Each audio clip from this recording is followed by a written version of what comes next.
We have our biggest leak yet of the detailed specs of every single Galaxy S20 phone. Firstly, great news that all three phones will carry pretty much exactly the same screen, albeit slightly bigger or smaller depending on the phone. Confirmation of the 120Hz refresh rates, which is absolutely fantastic. There has been some news that actually Samsung will limit the use of the 120Hz refresh rate to full HD resolution, and if you choose Quad HD, it will turn the refresh rate down to 60 Hz.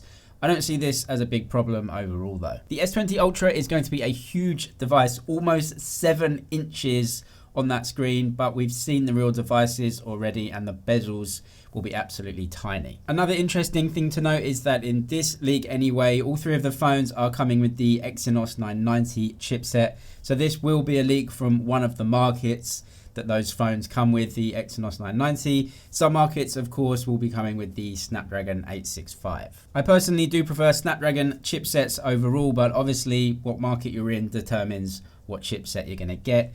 But overall, the specs of the Snapdragon and the Exynos devices will be exactly the same.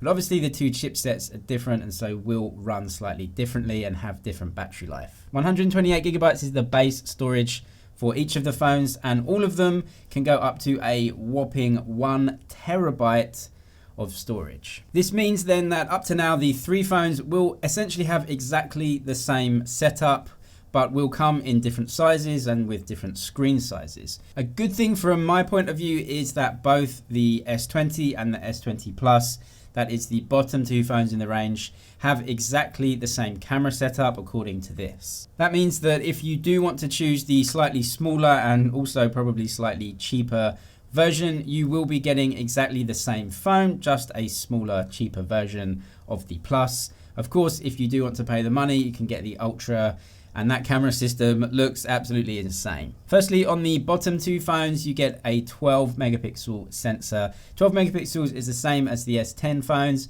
but apparently a brand new 12 megapixel sensor, a much bigger sensor, so a big improvement in picture quality and video is expected. A really interesting addition to the phones this year is the very high megapixel zoom camera. Usually a zoom camera will come in around about maybe 8 or 12 megapixels, but Samsung are using a 64 megapixel sensor on the S20 and the S20 Plus. This will use pixel binning technology, so it will put 4 pixels into one, giving 16 megapixel images from that zoom camera. Leaks have suggested that on the bottom two phones, that will be a brand new image sensor from Samsung called the GW2. It looks like as well Samsung are going to up the zoom on those bottom two phones from a 2x zoom previously, now using 3x zoom. It is becoming more standard to offer 3x zoom. Huawei have offered it in a lot of their recent phones too. The slightly puzzling spec though is the 8K video recording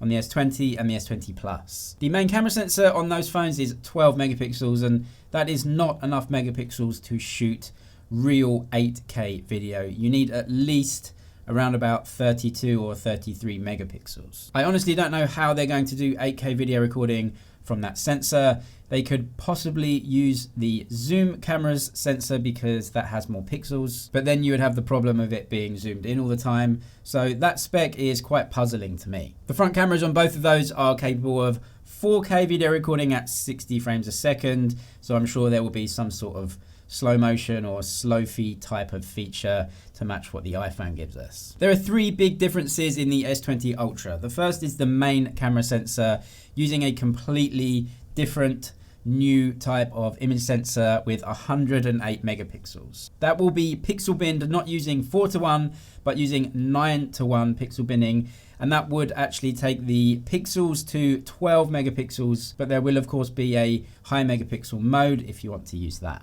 Not a 64 megapixel zoom camera, but a 48 megapixel zoom camera. Apparently the IMX586. That is a Sony image sensor. It's been around for a little while, but it's a very good image sensor. This spec sheet shows the optical zoom at 10 times, but from leaks we know that Samsung are using a 5 times optical zoom periscope style zoom camera in the S20 Ultra, and then they will crop in on the sensor. For me, that still isn't optical zoom. I think it's 5 times optical zoom with a higher megapixel image sensor.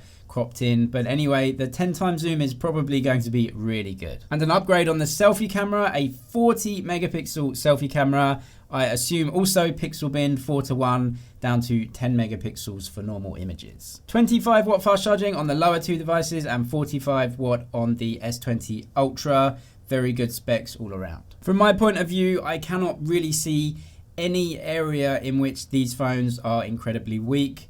They are literally giving all the specs that anyone could want right now in a flagship phone. There will be some more leaks of some real devices, I'm sure, in the near future, so I'll keep you guys updated. Subscribe for all the latest tech news and tech videos.